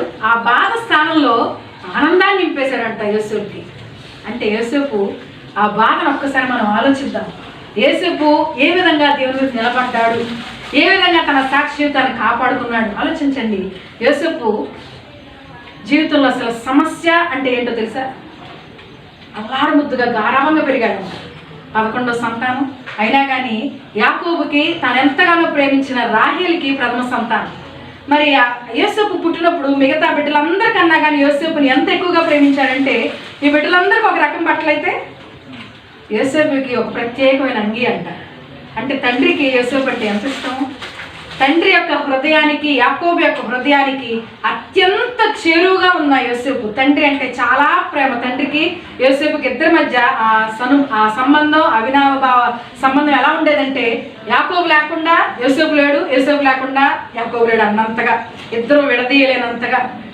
మరి ఏ పని చెప్పేవాడు కాదు, ఏ బాధ్యతలు లేవు యోసేపుకి, ఎటువంటి బరువులు లేవు. యవ్వన కాలం వచ్చింది, అయినా కానీ యోసేపు డ్యూటీ ఏంటి? అన్నలు ఏం చేస్తున్నారో చూసి ఆ రిపోర్ట్ తెచ్చి తండ్రికి చెప్తాం. అన్నలకు ఎంత అసూయగా ఉందంటే యోసేపు యొక్క జీవితాన్ని బట్టి, యోసేపు పొందుకున్న ప్రేమను బట్టి, యోసేపు యొక్క జీవితాన్ని పక్కన చూస్తున్న అన్నలు మేము పొందుకోలేకపోతున్నాం ఆ ప్రేమ అని ఆ తమ్ముని మీద ద్వేషంతో గుంటలో పడేశారండి. ఆ గుంటలో పడేసినప్పుడు యోసేపు యొక్క హృదయం ఎలా ఉంటుంది ఆలోచించండి. అసలు సమస్య అంటే ఏంటో తెలియని యోసేపు. కొంతమందికి సమస్యలు ఉంటాయి జీవితంలో, సమస్యలు ఎదుర్కొంటూ ఉంటారు. వారికి ఇంకో కొత్త సమస్య వచ్చిందనుకోండి, ఏమనుకుంటారు? ఇంకోటి కొత్తగా వచ్చింది, మామూలే కదా అనుకుంటారు. అసలు సమస్య అంటే ఏంటో తెలియదు కొంతమందికి. వాళ్ళకి చిన్న గోరు ఇలా లేచినా కానీ అదే పెద్ద సమస్యలాగా అయిపోతుంది. అసలు సమస్య రుచి తెలియని వాళ్ళకి సమస్య చిన్నదే వచ్చినా కానీ అది చాలా పెద్దదిగా అనిపిస్తుంది. అది ఆల్రెడీ సమస్యలు అలవాటైన వాళ్ళకి కష్టం, అలవాటైన వాళ్ళకి కష్టం పెద్ద అనిపించదు. అలా ఇక్కడ యోసేపుకి అసలు కష్టం తెలియదు, సమస్య తెలియదు, ఇబ్బంది తెలియదు. కానీ అన్నల ద్వేషం ఒక పక్కన. ఆ గుంట ఎలాంటి గుంట అంటే మనకులాగా ఏదో 10 అడుగులు 20 అడుగుల్లో పంపు కాదండి. అప్పట్లో ఎడారుల్లో నీరు లేని ఆ దినాల్లో ఆ ఎడారులో అసలు నీరే ఉండదు. ఆ ఇశ్రాయేలీయులు తమ మందల నిమిత్తం గుంటలు తీసేవాళ్ళు. ఎంత లోతు ఉండేవో ఎడారులో ఉండేవాళ్ళు తెలుస్తుంది. మనకు తెలియదు. 100 అడుగులు తీసేవాళ్ళు, 200 అడుగులు తీసేవాళ్ళు. ఆ గుంటలో యోసేపు ఉన్నాడు. గుంట ఎలా ఉంటుంది ఎప్పుడైనా ఆలోచించారా? ఆ బాధ మనకి ఎప్పుడు తెలుస్తుంది, ఆ గుంట ఎలా ఉంటుందో పోనీ అర్థం కాదు మనకి. పొద్దున్న మేము వచ్చే ముందు, బయలుదేరే ముందు నమ్రత డోర్ వేసుకుంది, బోల్ట్ ఇరిగిపోయి చేతిలోకి వచ్చిందంట లోపల నుంచి ఏడుపు. మమ్మీ బోల్ట్ ఇరిగిపోయింది అలాగని. మాస్టర్ గారు అన్నారు, 3 రోజులు నువ్వు అక్కడే ఉండు, టైం అయిపోయిందని బస్ దగ్గర చెప్పాలి. తిని కూడా తెలియదు, మేము వచ్చాం బయటికి, ఏడుస్తాం లోపల. అయితే మనం గదిలో ఉంటే ఎంత భయం వస్తుంది మనకి. నాకు వద్దున అప్పుడు అనిపించింది అనమాట. అంటే మనం గదిలో ఉంటేనే మనకు అంత భయం వేస్తే, బయట ఏదైనా తలుపు గడేసి లేదా తలుపు తీయలేని పరిస్థితిలో గదిలో ఇరికిపోతే, ఒక ఇంట్లో ఇరికిపోతే మన పరిస్థితి ఏంటి? ఎంతో భయం కదా. మన దాకా వస్తే కానీ మనకు ఆ బాధ అర్థం కాదు. మరి గుంటలో యోసేపు ఎలా ఉంటాడు? 100 అడుగుల లోతుకుంటూ, అది 200 అడుగుల లోతుకుంటూ ఊపిరి ఆడదు. ముందు ఆ భయానికి ఏమవుతుందంటే ఊపిరి అందదు, టెన్షన్ వచ్చేస్తుంది. ఇక ఆ సగం భయంతో చచ్చిపోయే వాళ్ళు అనేక మంది ఉంటారు కదా. ఆ ఊపిరి అందని ఆ చీకటితో ఉన్న ఆ గుంటలో యోసేపు యొక్క హృదయం ఒక్కసారైనా, ఒక్క నిమిషమైనా అన్నల్ని ద్వేషించుంటాడా? లేకపోతే దేవా నన్ను ఈ గుంట్లో పడేసేవంటే నిన్నే కదా కలిచ్చావు. అప్పుడే కలిచ్చాడు దేవుడు. ఏమని? సూర్య చంద్రులు నక్షత్రాలన్నీ నాకు సాగిలు పడుతున్నాయి, పనులన్నీ నాకే సాగిలు పడుతున్నాయి, నేనే నెంబర్ 1 నేనే అనుకున్నాను కదా. ఆ నెంబర్ 1 స్థితిలో నుంచి ఆ 0 కన్నా అత్యంత ఇంత కింద స్థితిలోకి ఎలా వచ్చానయ్యా? ఆ కళ ఏంటి? ఆ దర్శనం ఏంటి? ఇప్పుడు నేనున్న స్థితి ఏంటి? దేవుణ్ణి ప్రశ్నించట్లేదు, అలాగని అన్నల్ని ద్వేషించట్లేదు, ఆ గుంటలో నుండి అన్నల్ని తిట్టట్లేదు, ఏ టెన్షన్ లేదు, ఏమీ లేదు. ఏమంటున్నాడు గుంటలో నుండి? ఒక్కసారి యోసేపు కనుక అక్కడ విసుగు చెందుంటే ఖచ్చితంగా పరిశుద్ధాత్మ దేవుడి బైబిల్లో రాసేవాడండి యోసేపు గురించి. యోసేపు కన్నీరు కార్చాడు, యోసేపు బాధపడ్డాడు, యోసేపు నిరాశ చెందాడు. ఎక్కడైనా ఉన్నాయి యోసేపు గురించి? ఏమీ లేవు. యాకోబు నిరాశ చెందాడు.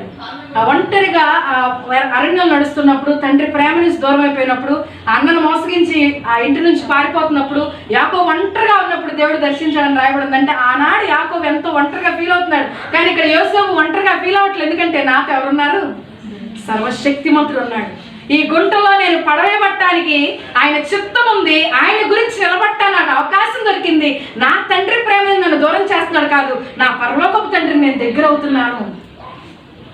అంటే మనం చూసే కోణంలో, యోసేపు చూసే కోణంలో ఎంతో మార్పు. ఒక గదిలో బంధించబడి ఉంటేనే, మనం ఒక సమస్యలో బంధించబడి ఉంటేనే మనం అనుకుంటాం నా పని అయిపోయింది అని. కానీ యోసేపు అనుకుంటున్నాడు ఆ సమయంలో కూడా తండ్రి యొక్క, దేవుని యొక్క చిత్తాన్ని, ఆయన సన్నిధిని అనుభవించగలుగుతున్న యోసేపు. కాబట్టి ఆ గోతిలో కూడా దేవుని చిత్తాన్ని పూర్తి చేసి, సంపూర్తి చేసి, ఎందుకంటే ఆ గుంటలో గనక యోసేపు ఏడ్చి ఉంటే దేవుడు ఏం చేసేవాడు? మనమే ఒక సమస్య వచ్చింది, కాలు నొప్పి వచ్చింది, ఏడుస్తూ ప్రార్థన చేస్తున్నాం, ఏం చేస్తాడు ఆయన? తీస్తాడు లేదా కాలు నొప్పి? తీసేస్తాడు. ఎందుకు? మనం తట్టుకోలేకపోతున్నాం, ఇంకా ఏడు చేస్తున్నాం, ఇంకా మనం ఇంకా ఎందుకంటే మన శక్తికి మించి ఆయన పరీక్షించడంట. మన శక్తికి మించి శ్రమలేవి రావంట, మనం తట్టుకోగలిగినంత వస్తాయంట. కాబట్టి మనం ఏడుస్తాం కాబట్టి అది తీసేస్తారు. కానీ అక్కడ యోసేపు ఏడిస్తే ఆ గుంటలోంచి బయటకు వచ్చేవాడు, కానీ దేవుని ప్రణాళిక నెరవేరేది కాదేమో. గుంటలోంచి బయటకు వచ్చేవాడు, అలా గుంటలోంచి బయట తీసుకొచ్చాడు దేవుడు. ఆ గుంటలో అలాగే ఉండిపోయి యోసేపు చనిపోవాలి. కానీ ఎప్పుడైతే యోసేపు దేవుని నిమిత్తం నేను నిలబడాలి ముందు, ఎందుకంటే ముఖ్యంగా ఆ గుంట లాంటి స్థితి మనకు అర్థమైతే యోసేపు పరిస్థితి మనకు అర్థమవుతుంది. ఆ సమయంలో అన్నల పట్ల ద్వేషం లేకుండా బయటికి రావడం అనేది అసలు అసాధ్యం. తోసివేసిన అన్నల మీద కోపం లేకుండా ఉండటం అనేది అసలు ఏ మనిషి వల్ల కాదండి. ఆ కొంచెం కోపం కూడా మనసులో లేకుండా ఎలా ఉండగలిగాడు యోసేపు? ఎలాగ తన సాక్ష్యాన్ని, ఎలాగ దేవుడు తన పట్ల ఉంచిన నమ్మకాన్ని కాపాడుకున్నాడు యోసేపు. దేవుడికి తెలుసు యోసేపు కానీ గుంట్లో పడితే యోసేపు ఏం మాట్లాడు, యోసేపు తట్టుకుంటాడు, యోసేపు ఓర్చుకుంటాడు. దేవుడికి తెలుసండి. ఆ నమ్మకాన్ని, దేవుడు నా మీద ఉంచిన నమ్మకాన్ని నేను కాపాడుకోవాలి, నేను నిలబెట్టుకోవాలి అనే ఆలోచనతో ఉన్న యోసేపు ఆ గుంట లాంటి అనుభవంలో కూడా దేవునికి వ్యతిరేకమైన ఆలోచన తనలోనికి రాకుండా దేవుని గురించి గుంటలో నిలబడ్డాడు. అందరం మనం ఉన్నత స్థితిలో మెట్టెక్కి నిలబడతాం, కానీ ఆ యోసేపు గుంటలో నిలబడ్డాడు. రెండవది ఆలోచించండి, పోతీఫర్ ఇంట్లో ఆ భార్య, పోతీఫర్ భార్య యోసేపు మీద నింద వేసింది. ఏమని? అతడు నన్ను బలవంతం చేయబోయాడు అని. అప్పటిదాకా పోతీఫర్ ఇంట్లో యోసేపు ఎటువంటి వ్యక్తి? పోతీఫర్ తన ఇంటి తాళం తీసుకెళ్ళి యోసేపుకి ఇచ్చేసాడంట. ఒక బానిసగా ఇంటికి వచ్చాడు యోసేపు. అత్యంత కింద ఉన్న స్థితిలో నుంచి ఇప్పుడు పోతీఫర్ ఇంట్లో ఒక ప్రధాన దాసుడు అయిపోయాడు. ఇంకా చూసుకుంటే పోతీఫర్ యొక్క నమ్మకాన్ని పూర్తిగా పొందుకొని, ఆనాడు ఐగుప్తీయులు అనేక మంది ఉంటారు. పోతీఫర్ ఐగుప్తీయుడు, ఐగుప్తీయుల ఇంట్లో ఐగుప్తీయులు దాసులు ఉంటారు. కానీ ఒక ఇశ్రాయేలు అందులో బానిస ఒక దాసుని స్థితిలో నుండి పోతీఫర్ ఇంటి బాధ్యతను పొందుకునే స్థితి. ఎలాంటి బాధ్యత పోతీఫర్ చెప్పాడు? ఇంకా మొత్తం నీదే, నా ఇల్లు మొత్తం నీదే, నేను వచ్చి తింటానంతే. అంటే వంటగది దగ్గర నుంచి ఆ బీరువా లాకర్ దగ్గర నుంచి అన్ని వ్యవహారాలు యోసేపు మీద ఆయన అప్పచెప్పాడు బాధ్యతని. తన ఇంటి తాళాన్ని యోసేపుకి ఇచ్చేశాడు. అంత యజమాని దృష్టిలో అంత ఉన్నతంగా గౌరవం పొందుకున్న యోసేపు. ఇప్పుడు పోతీఫర్ ఆ యజమాని భార్య ఇప్పుడు అంటుంది ఏమని యోసేపుని? అతను మంచివాడు కాదు, అతను నన్ను బలవంతం చేయవాడు, అతను చెడ్డవాడు అంటున్నప్పుడు పోతీఫర్ దృష్టిలో ఇప్పుడు యోసేపు ఏమయ్యాడు? అసలు యోసేపుని చూడటానికి ఎలా చూస్తాడు? ఎంత ద్వేషంతో, ఎంత అసహ్యంతో. ఇతన్నా నేను నమ్మింది, ఇతన్నా నేను తెచ్చుకుంది. అలాంటి అసహ్యంతో ఆ పోతీఫర్ తన యజమాని చూపిస్తూ అప్పటిదాకా ప్రేమను పొందుకున్నాడు యోసేపు. కానీ ఆ ప్రేమను పొందుకునే స్థితిలో అది ద్వేషంగా, అసహ్యంగా, తృణీకారంగా, ముఖ్యంగా ఇతడు భయంకరమైన తప్పు చేసిన వ్యక్తి అని అతన్ని చెరసాల్లో వేస్తా ఉంటే యోసేపు ఏం చేయాలి?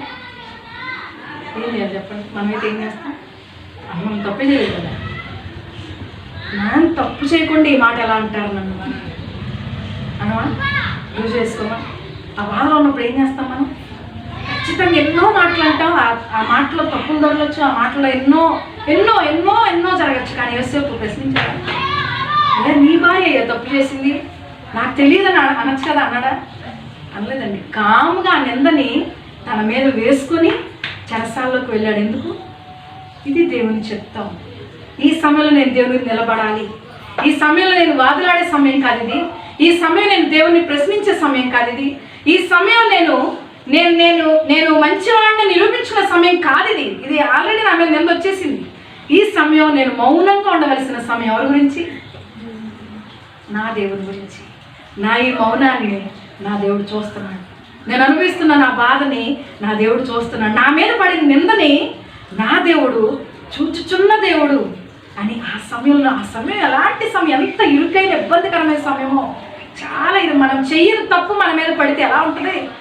చాలా చాలా ఇబ్బందిగా ఉంటుందండి. అది వెంటనే మనం రుజువు చేసుకుని వెంటనే గొడవ పడిపోయి ఏదో రకరకాలు అనేసుకుని వెళ్ళిపోతాం. కానీ యోసేపు ఆ నిందని, ఆ బాధని భరిస్తూ చెరసాల్లోకి వెళ్ళాడు.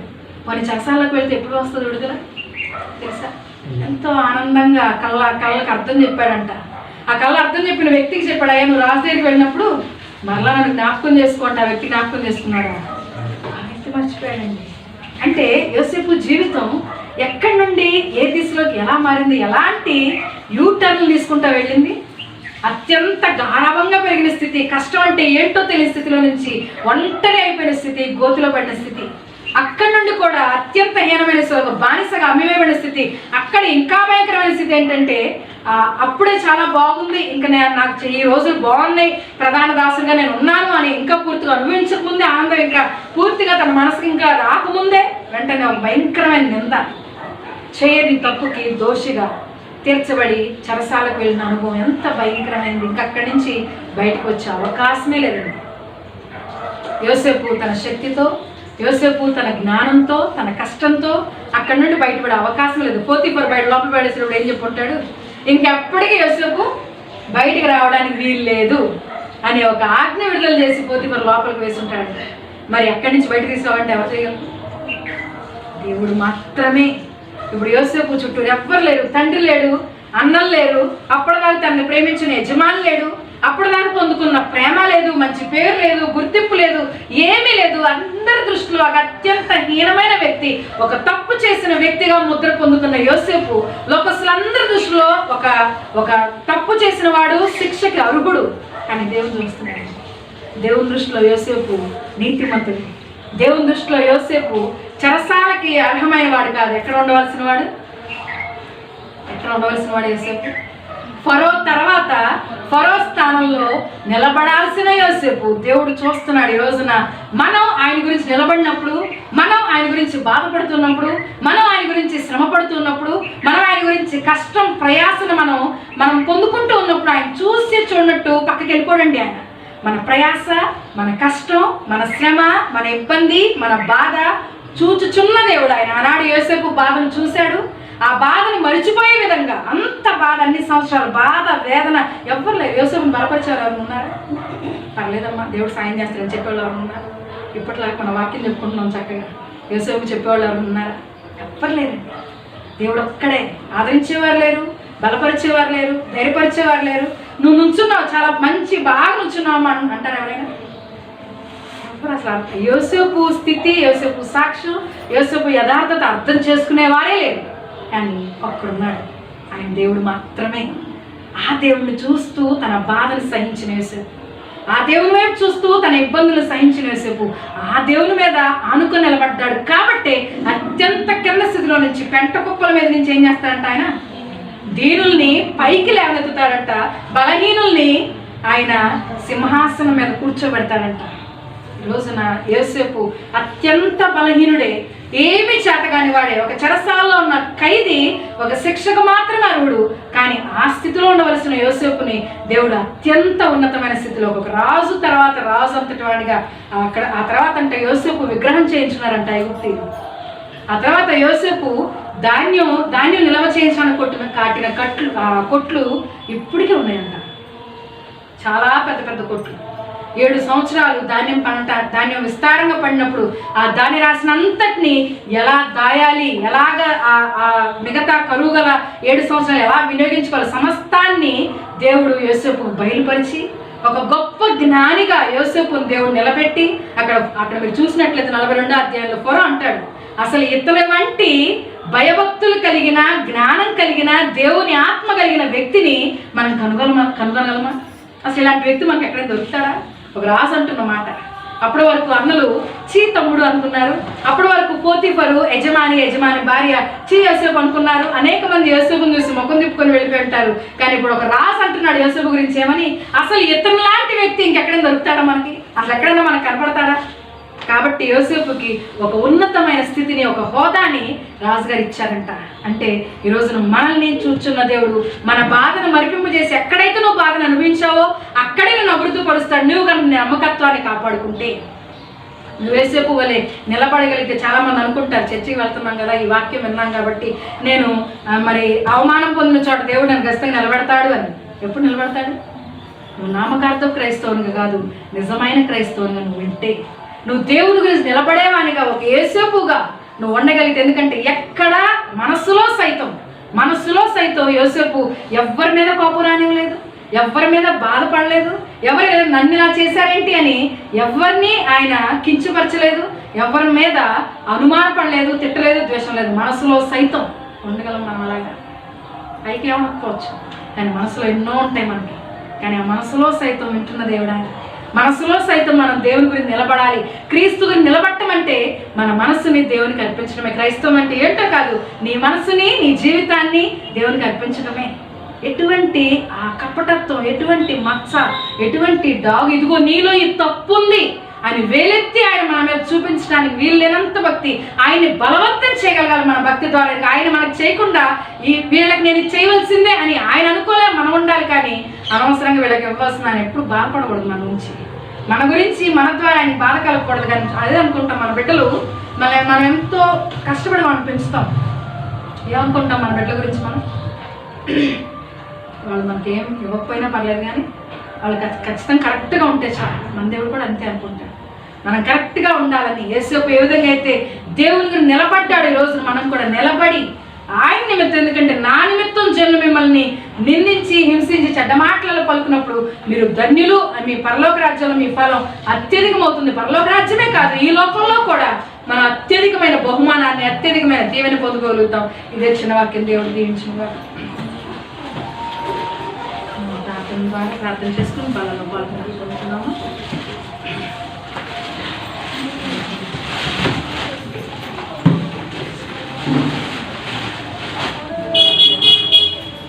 ప్రార్థన చేసుకున్నాము.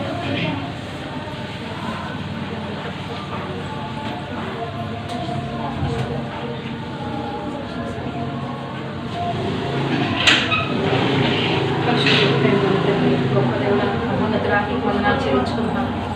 అవును తండ్రి, ఈరోజు మేము దేవ నామకార్థం క్రైస్తవులుగా కాదు తండ్రి, నిజమైన క్రైస్తవులుగా, నీ గురించి నిలబడే క్రైస్తవులుగా మీరు మమ్మల్ని కోరుకుంటున్నారు దేవ.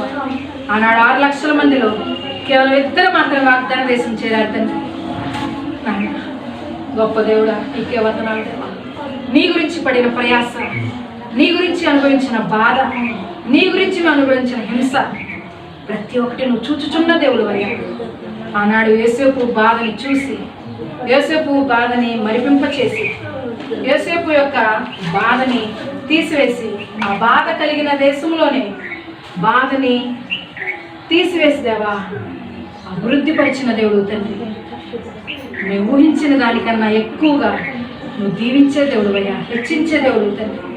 కానీ ఈ లోకపరమైన మనుషుల వైపు చూసిన మేము పడిపోతున్నామేమో తండ్రి. ఈ సమస్యలు చూసి మాకు ఒకసారి కృంగిపోతున్నామేమో కాదయ్యా. ఏ సమస్య ఎక్కడ ఏది ఉన్నా కానీ అయ్యా నీ కొరకు నిలబడగలిగే కృపను మాకు దయచేయండి. ఏ సమయంలో మీరు మా వైపు చూసినా కానీ మీరు కోరుకున్న ఫలాలు మేము ఇవ్వగలిగే విధంగా సహాయం చేయండి. అంజూరపు చెట్టు వల్ల మేము అన్నట్టుగా ఉండకూడదు. ఒక్క ఫలం అని అయ్యా ఎన్నో సంవత్సరాల నుంచి మీరు మా వైపు చూస్తున్నారు. ఒక్క ఫలమైనా ఉందా నా గురించి ఫలించడానికి? ఒక్క ఫలం ఉందా? నా ఆకలి తీర్చే ఒక్క ఫలం ఉందా? నా తప్పికను తీర్చే ఒక్క ఫలం ఉందా అని మీరు రోజు నన్ను అడుగుతున్నారు. నేను నీకు చూపించగలగలుగుతా. గొప్ప దేవుడా, నీకే వందనాలు చెల్లించుకుంటున్నాను. మేమెన్నటికీ నామకార్థం క్రైస్తవులు ఆ పిలువబడిన గుంపులు ఉండకూడదు తండ్రి. ఏర్పరచబడిన గుంపులోకి నాయన నిజమైన క్రైస్తవుల వలే దేవా, క్రీస్తుని ధరించుకున్న క్రైస్తవుల వలే మీరు మమ్మల్ని నిలబెట్టాడు కదా. యోసేపు నీవు నిలబడ్డాడు తండ్రి. యోసేపు నిన్ను ధరించాడు కదా. యోసేపు అన్ని సమయాలు సైతం అనుభవించాడు తండ్రి. కాబట్టి గుంటలో సైతం, చెరసాల్లో సైతం, తన మీద నిందబడినప్పుడు సైతం ధైర్యంగా వాటిని అనుభవించాడు దేవా. వాటిలో ఆనందాన్ని పొందుకున్నాడు తండ్రి. కృంగిపోలేదు, ఓడిపోలేదు కదా. పరిశుద్ధాత్మ దేవా నీకే వందనాలయ్యా. అయ్యా జీవాధిపతి మీరు అప్పగించబడిన రాత్రి నాయన అయ్యా మీరు రొట్టెను విరిచి దేవా, ఇది మీ కొరకు విరవబడుతున్న శరీరం అని మీరు ఇచ్చారు తండ్రి. ఆనాడు మీ శిష్యులకు మీరు పంచిపెట్టారు కదా. మీరు ద్రాక్షరసాన్ని పోసిన ఇది మీ కొరకు చెందించబడుతున్న రక్తం, ఇది నిబంధన రక్తం అని మీరు సాదృశ్యంగా నేను వచ్చే పర్యంతం వరకు దీన్ని చేయమంటున్నావు తండ్రి. ఈరోజు నాయన మీ శరీరంలో మీ రక్తంలో నేను పాలుభాగం అవుతున్నప్పుడు అయ్యా మీరు అక్కడికి తండ్రి మిమ్మల్ని సిద్ధపరచండిగా జ్ఞాపకార్థంగా నాయన మీ శరీరానికి సాదృశ్యంగా రొట్టెను, మీ రక్తానికి సాదృశ్యంగా ద్రాక్షరసాన్ని మేము తీసుకుంటున్నప్పుడు ఎటువంటి అయోగ్యత మాలో లేకుండా తండ్రి ఇక్కడ మమ్మల్ని మీరు యోగ్యులుగా నిలబెట్టండి. మీ రక్తం మమ్మల్ని కడగండి నాయన. ఇప్పుడే మాలో ఉన్న ప్రతి ఒక్క తప్పుని అవిధేయతను కొట్టివేయండి. పరిశుద్ధాత్మదేవ మీ రక్తం మమ్మల్ని కడుక్కోండి, మమ్మల్ని పరిశుద్ధపరచుకోండి. ఇక్కడ ప్రతి ఒక్క బిడ్డని మీరు దర్శించండి. నేనే ప్రభువా నిన్ను అప్పగించేది, నేనే ప్రభువా నిన్ను నమ్ముకునేది, నేనే ప్రభువా నిన్ను అప్పగించేది, నేనే ప్రభువా నిన్ను నమ్ముకునేది. రొట్టెలా విరచి నీ రక్తములో కడిగి, రొట్టెలా విరచి నీ రక్తములో కడిగి పంచిపెట్టు నన్ను నీ సాక్షిగా, పంచిపెట్టు నన్ను నీ సాక్షిగా. నేనే ప్రభువా నిన్ను అప్పగించేది, నేనే ప్రభువా నిన్ను నమ్ముకునేది, నేనే ప్రభువా నిన్ను అప్పగించేది, నేనే ప్రభువా నిన్ను నమ్ముకునేది. రొట్టెలా విరచి నీ రక్తముతో కడిగి, రొట్టెలా విరచి నీ రక్తముతో కడిగి పంచిపెట్టు నన్ను నీ సాక్షిగా, పంచిపెట్టు నన్ను నీ సాక్షిగా. నేనే ప్రభువా నిన్ను అప్పగించేది, నేనే ప్రభువా నిన్ను నమ్ముకునేది.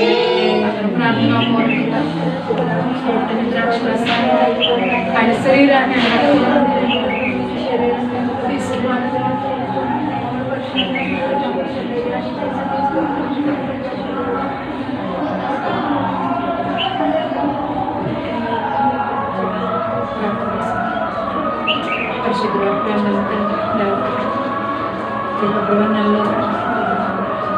పాల్గొంటూ పొందుకోవటానికి మాకు అవకాశాన్ని ఇచ్చామండి, ఆయుష్ని ఇచ్చాము. మొదటిసారి తండ్రి ఒక్కదాన్ని నాయన ఈ విధంగా రాజమండ్రి రావడానికి మీ కృపను చూపించారు. నా గొప్పతనాన్ని బట్టి కాదు నాయన, మీ గొప్పతనాన్ని బట్టి ఎన్నుకున్నాను. నేను బలహీనరాలనే తండ్రి, కానీ నాలో ఉన్న మీరు ఎంతో బలవంతులు.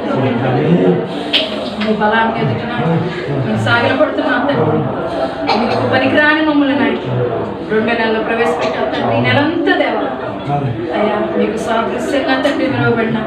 ఈ శరీరంలో మీ రక్తంలో మేము ఈ నెల పర్యాంతం మేము పాల్గొవలసి ఉండాలి తండ్రి. నీకు వేరైన ఆలోచన, నీకు వేరైన క్రియ, నీకు వేరుగా ఉండి నేను దుఃఖపెట్టి నేను బాధ పెట్టి ఏ పని ఏ ఆలోచన మేము చేయకుండా సాక్ష్యాన్ని కాపాడుకుంటూ తండ్రి మీ కొరకు నమ్మకమైన నిజమైన క్రైస్తవుల వలె మమ్మల్ని నిలవబెట్టండి. చిన్ని మందిగా కొద్ది మందికి ఉన్నాం దేవా. విడుదల తండ్రి కాకినాడ నుంచి వచ్చి ఉండగా అలా వెళుతున్నప్పుడు దేవా ఏ సమస్యలు నాయన కలుపుకుంటూ మీ కాపుదలను రెక్కల చాటు ఉంచండి. అయ్యో గోపాలపూర్ నుంచి వచ్చిన జ్యోతి కుటుంబాన్ని కూడా మీరు దర్శించండి. మురమ నుంచి వచ్చిన ఆయన అనంతరక్ష కుటుంబాన్ని దర్శించండి. అయ్యా పద్మ గారిని చేతిలో పెట్టుకుంటాం నాటు సహాయం మరి ముఖ్యంగా నాయన హనుషన్ నాయన సురేష్ గారి డ్యూటీ వెళ్ళి ఉండగా వచ్చేంతవరకు మీ కాపుదల ఉంచండి. విడుదల చుట్టూ మీకు వచ్చండి. మరలా మేమందరం కలుసుకుంటున్నందువరకు మరి ముఖ్యంగా నాయన ఈరోజు నుంచి హైదరాబాద్లో మొదటి ఆరాధన జరగబోతున్నప్పుడు ఇద్దరిని పట్టుకుని వెళ్తున్నాం. అంతకన్నా ముఖ్యంగా నీ మాటను పట్టుకుని వెళ్తున్నాం. ఈ సన్నిధి మాతో ఉంచండి, మమ్మల్ని బలపరచండి. ఈ ఆరాధన దేవా 3 ఆరాధనలు నాయన మీ నామానికి మహిమకరంగా మీ నామానికి ఘనంగా జరిగే విధంగా సహాయం. ఎవరు వస్తారో మాకు తెలియదు కానీ మీ మాటను నమ్మి మేము వెళ్తున్నాము దేవా. మీరు సిద్ధపరచుకున్న ఆత్మను మీరు నడిపించమని మహిమ ఘనత ప్రభావాలు పొందుకోమని మరలా మేమందరం కలుసుకునేంత వరకు మీరు ఎక్కడ వచ్చాక మమ్మల్ని కాచి దాచి కాపాడు. యేసు నామములో అడుగుచున్నాము తండ్రి. ఆమేన్.